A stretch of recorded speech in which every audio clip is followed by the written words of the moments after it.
The Generals of the Yang Family, Chapter 29.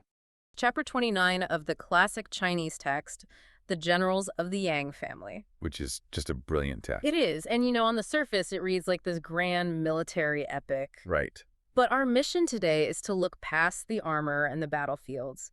We're going to dissect this text as a masterclass in psychological warfare and deep cover espionage and political manipulation. Because when you peel back the layers of this narrative, you find this totally timeless case study. Okay, let's unpack this. Yeah, so it illustrates step by step how confirmation bias, when it's weaponized by a highly placed inside actor, can completely dismantle an entire nation's defense apparatus. And the most chilling part. Yeah. This destruction happens without a single sword being drawn in combat. Literally zero combat. So let's set the stage here. We begin with this catastrophic piece of news arriving at the Jiashan camp. Right. Which is a critical military stronghold for the Song Dynasty border defense. Very important spot. And word has just arrived that their great commander, a legendary figure known as Sixth Brother... Or Yang Yulang. Right, Yang Yulang. The news is that he has supposedly been executed. Yeah. And to understand the fallout here, you really have to understand the weight of that name in this specific era. Tell us about him. So Yang Yulang is not just like a high-ranking officer on an organizational chart. Okay. In the minds of the Song soldiers, he is the foundational pillar of their reality. Wow. Yeah, because ancient military structures often function very differently than modern institutionalized armies. How so? Well, loyalty was intensely personal. Ah, I see. The soldiers didn't necessarily fight for the abstract concept of the state. Right, they fought for the guy leading them. Exactly, they fought for the man. So when the news of his death hits the camp, the reaction isn't a standard protocol of mourning. Or like a shift to the next in command? No, not at all. It is absolute systemic panic. And the source material gives us these really visceral details of the fallout. It does. You have these veteran, battle-hardened generals weeping so loudly that the text says the sounds literally shake the wilderness. It's just devastating. And almost instantly, the entire command structure just liquefies. Yeah. It isn't a gradual decline. One of the lead generals, Meng Ling, he simply suggests they disband because their leader is gone. And the others just agree. Right. General Yu Sheng is just like, yep, let's go. They don't wait for orders from the capital. Nope. They don't try to establish like a temporary chain of command to maintain the border. Nothing. The immediate overwhelming instinct is just total dissolution.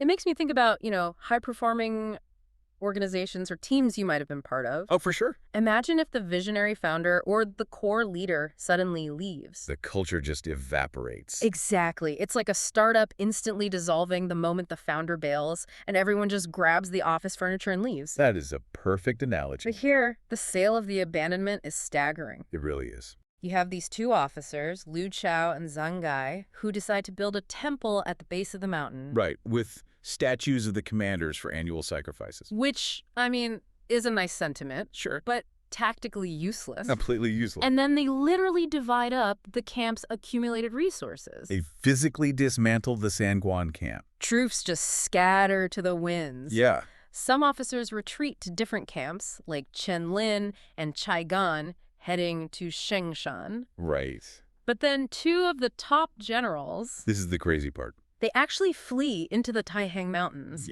to become what the text calls grass-headed emperors. They essentially become bandit kings. Right. And another figure, Zhao Zan, hears the news, breaks out of prison in Dengzhou, and goes on the run. It's chaos. The entire border defense just vanishes. So I have to ask you, does this rapid dissolution highlight a fatal flaw in relying too heavily on one charismatic leader for national security? Oh, absolutely. It creates the ultimate single point of failure. Because the true strength of an army isn't just numbers, right? Yeah. It's the psychological anchor provided by its leader. The psychological anchor provided by Liu Lang was literally the only thing holding the physical army together. Wow. Without him, the Song border defenses don't even need to be attacked to be defeated. They defeat themselves from within. Exactly. The psychological collapse entirely precedes the physical one. Which, of course, creates a massive intelligence opportunity for anyone watching. Oh, a huge one. Because where there's a sudden vacuum of leadership and morale... Opportunists always rush in to fill the void. Always.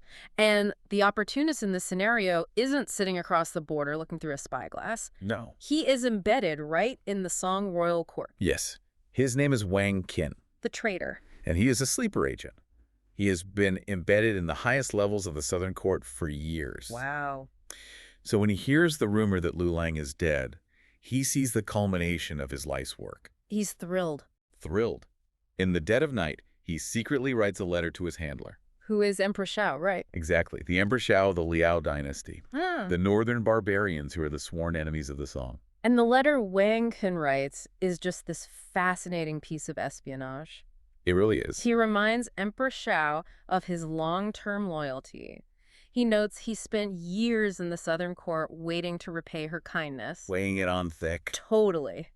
And then he hits her with the crucial data point. Right. He writes that Lu Lang was the only real threat, and now that his head has been severed, the Song is entirely defenseless. Yeah. So he urges the Empress to launch a massive invasion right now before the capital can recover from the shock. And he promises to keep feeding her inside intel as things develop. Right. So Empress Shao receives the secret letter. She's delighted, and she shares it with her court. And the immediate reaction from one of her top officials, Shao Tianzuo, is to take the bait. He says, let's go.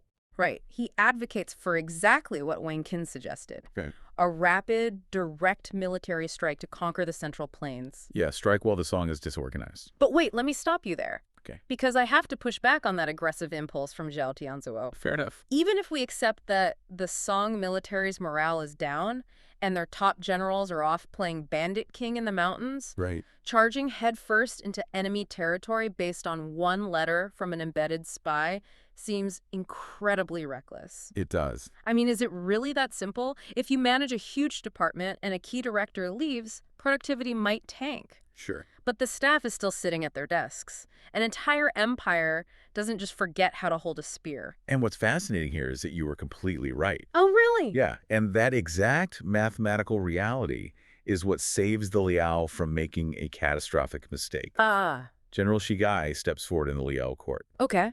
And he acts as the vital voice of reason. He points out the flawed math of a blind attack. He tells the Empress, yes, Lu Lang is dead, and yes, the command structure is a mess. Yeah. But the Song still has hundreds of thousands of troops physically standing between them and the capital. Right. The bodies are still there, even if the spirit isn't. Exactly. A direct attack against an army of that size, regardless of their morale, would just be a horrific, grinding slog. A total bloodbath. Yeah. Shigai recognizes that a brute force approach throws away the advantage Wang Qin just handed them. So what's his play? Well, he elevates the strategy from brute force to grand deception. Oh, I love this part. To truly capitalize on the Song's psychological vulnerability, the Liao strategy has to pivot. Right. They need to manipulate the enemy's leadership into willingly compromising their own defenses. Which leads to Shigai introducing what has to be the ultimate honey trap strategy. It's brilliant. Because a direct military strike is deemed too risky, they shift entirely to psychological manipulation. Yeah. They engineer a trap designed specifically for the Song Emperor. Break down this plan for us. So first, they need the geographic location for this snare. Okay. Shigai selects Tongtai in Waifu. Why there? It's the site of the ancient Jin Emperor tombs. Mm-hmm. But, crucially, it's a border town where military defenses have withered Ah. and preparations have been completely neglected. It is a massive weak point. But, you can't just send an emperor an invitation to a poorly defended border town. No, you need a lure. And Shigai's lure is the fabrication of literal miracles. Right. He suggests dispatching covert teams across the border to secretly landscape the gardens around the ancient tombs. It's so audacious. They're going to carve out jade pools, plant exotic flowers, and arrange rare fruits. It's basically a highly classified, enemy-funded landscaping project designed to look like divine intervention. Exactly. And once the stage is set, they plan to spread rumors that heaven has dropped auspicious omens on this specific location. And the rumors are just wild. They're going to spread the word that the pool water has miraculously turned into mellow wine, and that the tree leaves are literally holding sweet nectar. And the trap is that Wang Qin, the inside man back in the Song court. He acts as the hype man. Yes, he will amplify these rumors to lure the Song Emperor out of his highly fortified capital to visit waifu in person. And the end game is that once the emperor is trapped at this poorly defended town, Empress Xiao leads a strike force. Straight into the leaderless capital, Beijing. Right, but here's where it gets really interesting to me. Yeah. Pools of wine and leaves filled with nectar. Yeah. This sounds like a theme park attraction. It kind of does, yeah. I mean, if someone told you the water fountain in your office lobby spontaneously started pumping out expensive Merlot, you'd call building maintenance, not a priest. Very true. So how could any head of state, surrounded by supposedly brilliant advisors, possibly fall for something so obviously staged? Well, it sounds absurd to a modern ear, absolutely. Yeah. But the absurdity is actually the functioning mechanism of the trap. What do you mean? Shigai isn't designing a trap based on logic. He's targeting the emperor's vanity and his desire for a peaceful reign. Wow. You see, in ancient Chinese political thought, an emperor rules by the mandate of heaven. Okay. If the kingdom is prosperous, heaven approves. If there are military disasters... Like losing your greatest general. Exactly. That's a terrifying signal that heaven might be withdrawing its mandate. So the emperor is sitting in his capital, terrified that his reign is failing. Right. He's desperate for validation. Uh, An auspicious omen, like a localized miracle, is the universe explicitly telling the emperor, you're doing a great job. so Shigai is weaponizing flattery. Completely. He's bypassing the intellect and targeting the ego. And it works, because within a month, this engineered fake news reaches the capital of Beijing. Yep. Emperor Zhenzong holds court to discuss these incredible miracles. And the reports claim that local border citizens are just flocking to the area to drink from the pools of wine. Paints this perfect utopian picture. And the reaction of the royal court is just a fascinating study in corporate groupthink. Oh, it really is. Most of the civil and military officials immediately offer their congratulations to the emperor. They don't question the logistics of nectar leaves at all. No, they just celebrate the boss's divine favor. But every organization has at least one person who refuses to drink the Kool-Aid. Right. And here, it's a highly respected official named Kuzhun. He steps up and plays the skeptic. He brings basic logic into the room. Finally. He points out that if this is a true heavenly omen,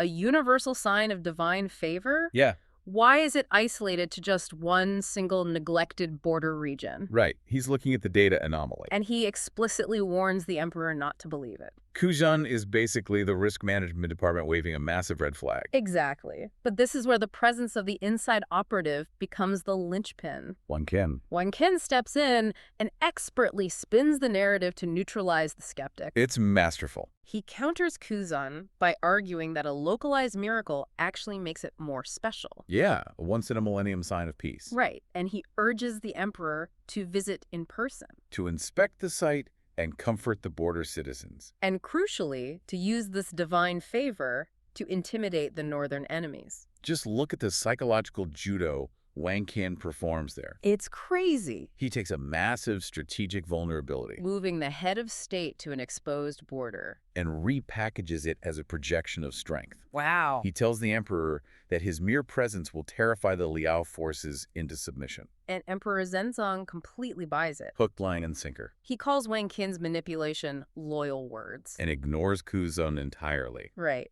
At this point, the 8th prince steps in. And he represents pure strategic logic. He reminds the emperor of the map. Yeah, waifu is right next to the Liao border. Moving the emperor there leaves the capital entirely vulnerable to a sneak attack. He begs the emperor to prioritize the state over these vain and absurd events. So Well, it's like Wang Qin is the toxic corporate yes man who enables a CEO's worst ideas, right. while the 8th prince and Kuzun are the desperate risk management team being entirely ignored. If we connect this to the bigger picture, you're seeing the tragedy of confirmation bias. How so? We actively choose the reality we want to inhabit. Right. The emperor chooses to believe Wang Qin because Wang Qin is telling him exactly what he wants to hear. That he is a divinely blessed ruler. Exactly. The 8th prince is offering him the role of a vulnerable wartime leader dealing with a fractured military. Nobody wants that role. Nobody. And this shows why the inside operative is necessary. Ah. External psychological warfare is almost useless without an internal echo chamber. Right, someone has to close the loop. Right. Unless someone inside the room tells them the trap is actually a throne, the plan falls apart. But the triumph of ego over logic seals the fate of the nation. It really does. The warnings have been dismissed, and the machinery of the state is put into motion to walk directly into the enemy's jaws. Yeah. Emperor Zhenzong finalizes his disastrous decision. He brushes off the 8th prince by assuring him that he'll leave a few trusted officials behind. Right. He leaves Chai Fuma, the imperial son-in-law, And Kuzin, the lead skeptic, with the imperial guards to keep the capital safe. he's effectively putting the people who tried to save him in a timeout, Wow, yeah. leaving them behind while he pursues his own validation. And the 8th prince leaves the court deeply resentful and frustrated. Because he sees the impending catastrophe. Then the emperor assigns Huanzan as the escort general, with Wang Quanji guarding the front and Li Ming guarding the rear. Treating this not as a military maneuver, but as a parade. A grand, triumphant parade. Yeah. Days later, the royal entourage departs Bianjing. And the visual is amazing. It's so cinematic, almost tragic. They're kicking up massive clouds of red dust. Flying endless feathered banners into the fading sun. All this pomp, circumstance, and military might marching proudly toward a fake wine pool and a very real ambush. The tragic irony is just profound. Yeah. The emperor thinks he's projecting strength and divine favor. But he is actually demonstrating absolute vulnerability. Exactly. Yeah. He has done exactly what Shikai predicted. Rendered all of his troops useless. Completely. The hundreds of thousands of troops the Liao were so worried about. Yeah. Irrelevant. Because the emperor willingly stepped off the chessboard. The setup at Waizu is just, well, it's a brilliant starting point because it completely subverts our standard idea of a military ambush. Right, because usually an army just, hides in a forest or a valley or something. Yeah, exactly. But here, the northern barbarians hide their trap behind a fabricated auspicious sign. And in the context of the Song dynasty, an auspicious sign is a cosmic endorsement. It's literally the universe validating Emperor Zhenzong's divine right to rule. Okay, let's unpack this because it feels incredibly modern when you actually break down the mechanics. It is basically the ancient world's version of a highly sophisticated spearfishing campaign. Oh, that's a great way to put it, yeah. Right. You know those emails that look exactly like they're from your company's HR department? Like they offer a massive bonus or an exclusive perk. Right, the ones you always want to click on. Exactly. The offer is completely fabricated, but it is meticulously designed to bypass your logical defenses by hitting your ego or, your greed. It lures a high-value target, in this case, the emperor, right out of his secure network and into a highly exposed, isolated environment. What's fascinating here is that the neuroscience behind that kind of deception, it hasn't changed in 1,000 years. Yeah. When a reward aligns perfectly with a deep-seated desire, like, say, an emperor craving divine validation, the brain's reward center just floods with dopamine. Wow. And that chemical rush actually suppresses the prefrontal cortex, which is, the part of the brain responsible for critical thinking and risk assessment. So he's not just making a bad choice. Right. The emperor isn't just fooled. He is biologically compromised by his own desire for that wine to be real. Which is why the one person who doesn't fall for the trick is the person who isn't emotionally invested in the emperor's ego at all. The 8th prince. Yes, the 8th prince. He steps up and acts as the ultimate skeptic. He doesn't look at the sweet water and see magic. He looks at the supply chain. He's the only one thinking about the logistics. Exactly. He immediately starts questioning the logistics, asking, why the border citizens are being exhausted to supply a royal excursion just to look at a puddle of wine. He recognizes the fishing link Yeah. for what it is, right? Yeah. The 8th prince understands motive. He warns the emperor that the northern enemy fabricated this entire miracle, specifically to exhaust the Song army through a brutal winter march. Which is super risky to say out loud, right? Oh, incredibly. Yeah. Challenging an auspicious sign in this era is politically dangerous. I mean, it borders on treason to tell an emperor that heaven isn't actually smiling on him. Yeah. But the 8th prince prioritizes stark, ugly reality over comfortable delusions. But his warning comes just a fraction of a second too late. Yeah. The emperor's logical brain finally boots back up, the suspicion kicks in, and he orders an immediate retreat. But before the army can even turn around, the net closes. The trap springs. Exactly. 100,000 enemy troops, led by the fierce northern commanders Xiao Tianzuo and Tu Jingxiu, completely surround Waizu. The Song forces are entirely cut off. And when a leader's ego is shattered by a strategic trap of that magnitude, The psychological whiplash is just paralyzing. I can imagine. Yeah, they go from the heights of divine favor to the reality of an inescapable siege in a matter of moments. And, panic almost always defaults to brute force. Which is exactly what happens next. The Song forces realize they've been completely outsmarted strategically. And instead of taking a breath to outthink the snare, they try to punch their way out of it. Right, they just want to fight. Yeah, so a Song commander, General Hyunzan, steps up. He looks out at the 100,000 enemy soldiers gathering like dark clouds, and he makes this very bold, very loud claim to the panicked troops. What does he say? He says that victory depends entirely on the skill of the general, not the sheer number of soldiers. Well, I mean, he is attempting to project confidence to stabilize a terrified army, which is a pretty standard leadership tactic. Sure. And his assessment of the enemy's logistical situation is actually quite accurate. A massive army of 100,000 men far from home consumes an unsustainable amount of resources. Right, they can't stay there forever. Exactly. They cannot afford a long, drawn-out siege. They desperately need a quick, decisive battle. Okay, I get that, but if Huenzan accurately knows that the enemy is praying for a quick, explosive fight, his proposed solution makes zero sense to me. How so? Well, he asks for permission to ride out the front gates and give the enemy exactly the duel they are hoping for. He's literally handing them their win condition on a silver platter. Yeah, it is the trap of pride compounding the trap of the ambush. Right. Huizan's ego, his core belief that his individual martial skill can somehow negate a 100,000-man strategic deficit. It just blinds him. He honestly believes he's the exception to the rule of logistics. So the gates open, and Huenzan rides out with another commander, Wang Quanji, and what follows is this spectacular, brutal showdown. It's intense. So intense. Huenzan and the enemy commander Tu Jingxiu clash in a 40-round duel. It is just weapon-crashing physical combat in the freezing snow. It's exhausting. Absolutely. And after 40 rounds, Tu Jingxi starts to slow down. He begins to show signs of exhaustion, turns his horse, and retreats.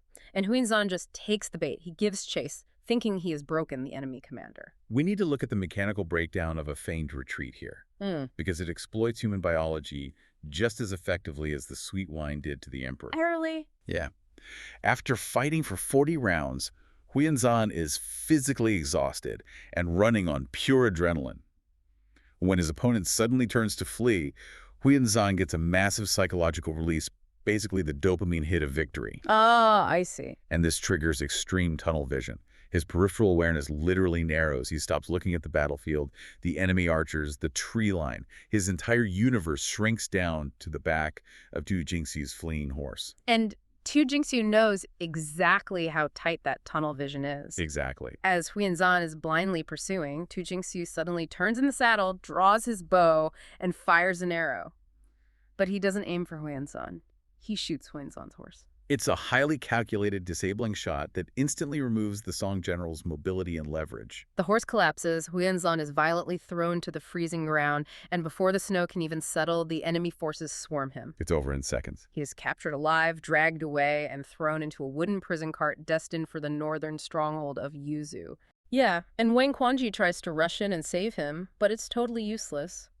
The northern commander, Xiao Tianzuo, launches a massive flanking attack, while the Song forces are disorganized, inflicting huge casualties. The Song army is forced to scramble back behind the city walls in total humiliating defeat. If we connect this to the bigger picture, a terrifying pattern emerges. What's that? The enemy is running a fractal strategy. At the macro level, they lured the emperor with the false victory of the auspicious wine, waited for him to overextend his royal procession, and then sprang the trap. Right. At the micro level, Tu Jingxiu lured Huenzan with the false victory of a retreating general, waited for him to overextend his pursuit, and sprang the exact same trap. The Song leadership is being dismantled by the exact same psychological mechanism at every single tier of engagement. Wow, so lured the target with what they desperately want, let their ego create tunnel vision, and then just pull the rug out. Yeah. And with their top general sitting in a wooden cage and the physical battle utterly lost, the atmosphere inside Waisu just turns to absolute despair. Brute force has definitively failed. They cannot outfight this enemy. So if they want to survive, they have to completely change the game. Which forces the 8th prince to take control and propose one of the most audacious psychological bluffs in military history. Yes. He realizes the northern barbarians aren't afraid of the Song army's swords. But he references a historical tactic known as the baiting strategy to suggest there is an alternative weapon. Here's where it gets really interesting, but before we get to the bluff, let's clarify that historical reference. What exactly is the baiting strategy? It refers to a famous event involving Han Gaozu, the founding emperor of the Han Dynasty. Okay. Centuries earlier, he found himself in a remarkably similar situation, surrounded by a massive Xiongnu army on Mount Baiding. Facing starvation and certain death, he didn't fight his way out. He used a deceptive ruse. Well, historical accounts vary, but a prominent version involves creating life-size mechanical wooden figures or silhouettes of heavily armed guards, making the enemy believe the defenses were impenetrable and far more formidable than reality. Wow, like a giant fake-out. Exactly. It broke the psychological grip of the siege, allowing the emperor to negotiate and escape. The Eighth Prince is essentially saying, we don't need real soldiers to scare them. We just need the illusion of invincibility. And the illusion they choose to project is the one thing the Northern army actually fears, the Yang family. Specifically, the legendary Yang's sixth brother, Yang Lulang. Right. The only problem is that everyone, including the Song army, believes Yang Lulang is dead. But the Eighth Prince understands a fundamental truth about warfare. Fear doesn't require physical reality. It only requires belief. Yeah. A ghost can hold a wall just as well as a man, provided the enemy believes the ghost is holding a sword. So they stage this incredibly elaborate theatrical production. The Song forces select their bravest, most imposing soldiers. They meticulously costume one to look exactly like the supposedly dead Yang Lulang. The attention to detail is wild. Oh, it is. They dress up 18 others to look like his famous, terrifying commanders' names that carry massive weight, like Yu Sheng, Meng Liang, and Zhao Zan. They haul the massive, iconic Yang family rescue flags to the top of the Bua's hitty walls. Setting the stage perfectly. And they just wait for the sun to rise, the fog to clear, and then they unleash the production. The drums beat, the cannons roar, and this costumed ghost army begins to march aggressively along the ramparts. And the reaction from the enemy is instantaneous, catastrophic panic. Wait. I struggle to buy that. You do? Yeah. 100,000 battle-hardened troops led by guys like Tu Dingxi, who just literally dismantled Huyanzan. They just dropped their weapons because they saw a few familiar flags and some costumes on a wall. I mean, that feels a bit too theatrical to be real. I get that. It sounds absurd to a modern mind that is used to instantly verifying information. But you have to look for the psychological conditioning and the environment of ancient warfare. Okay, fair. Communication across a 100,000-man encampment is incredibly poor. When the front lines look up and see the banners of the one general who has consistently slaughtered them in the past, their primal fear overrides logic. Right. They aren't fact-checking it. Exactly. They don't send a scout up to check if the mustaches are glued on. They scream, "It's the Yang family." Panic is a biological contagion. When the men in the front turn and run, the men in the back don't wait for a tactical briefing. They run too because the herd is running. It is essentially the ancient equivalent of a military deepfake. Wow. And a deepfake works not by standing up to forensic analysis, but by triggering an immediate emotional reaction before logic can intervene. Perfectly said.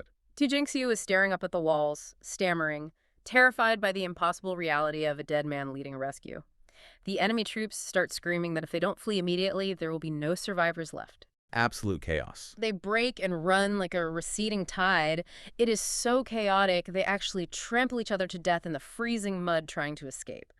The Song generals throw open the gates and chase them for miles. It proves the Eighth Prince's theory perfectly. Yeah. The reputation of the Yang family had completely detached from the physical men. The story of Yang Lulang was infinitely more powerful and caused far more casualties than the actual swords of the trapped Song army. But every great illusion is fragile, Zeri.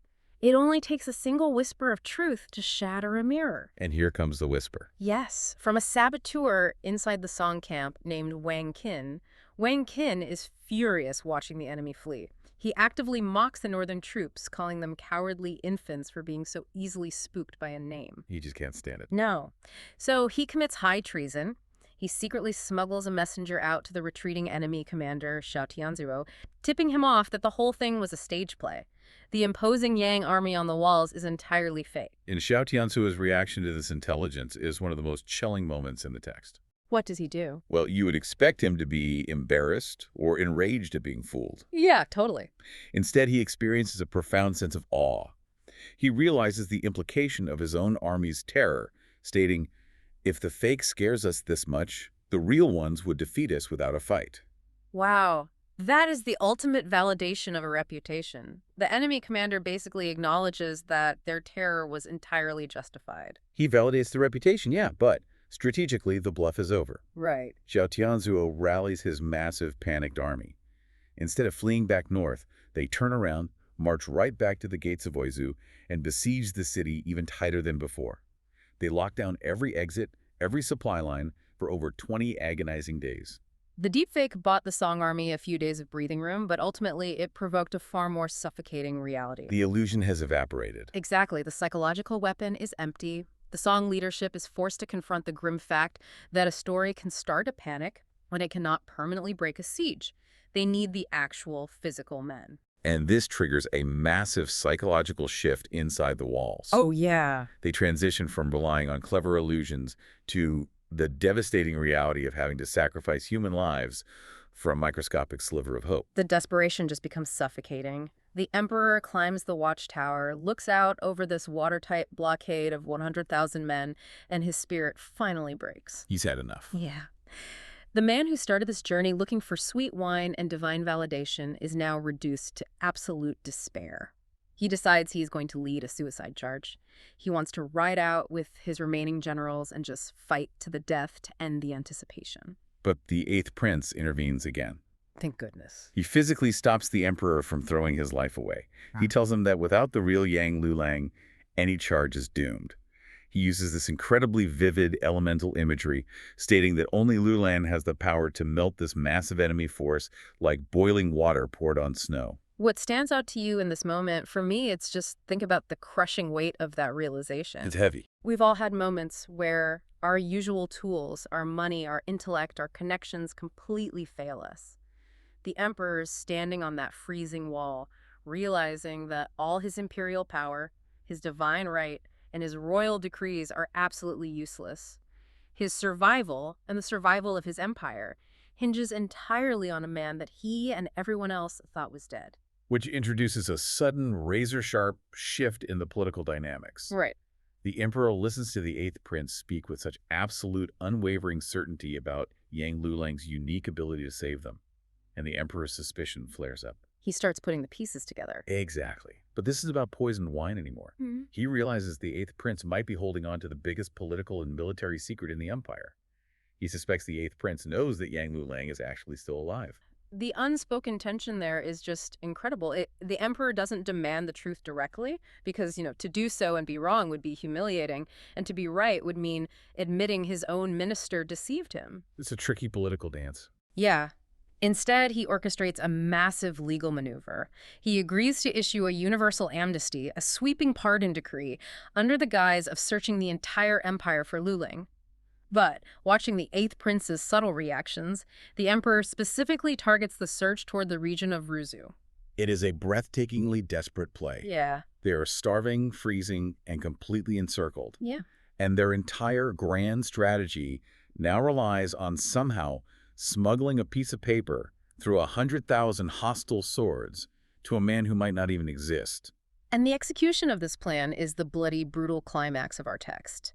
General Wang Quanji, the commander who survived the disastrous duel earlier, volunteers to carry the emperor's decree. But a single rider cannot pierce a siege line alone. No, impossible. He needs a human shield. General Li Ming steps up to act as his vanguard. They wait for the perfect moment, they unbar the heavy wooden city gates, and Li Ming charges straight into the teeth of the enemy blockade. And this isn't a clever ruse or a feigned retreat. Not at all. It is a selfless, incredibly violent application of force.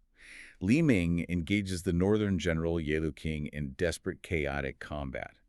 It is the sheer human cost required to rectify the emperor's initial ego-driven mistake. The clash is muddy, freezing, and brutal, but Li Ming manages to momentarily fracture the enemy line.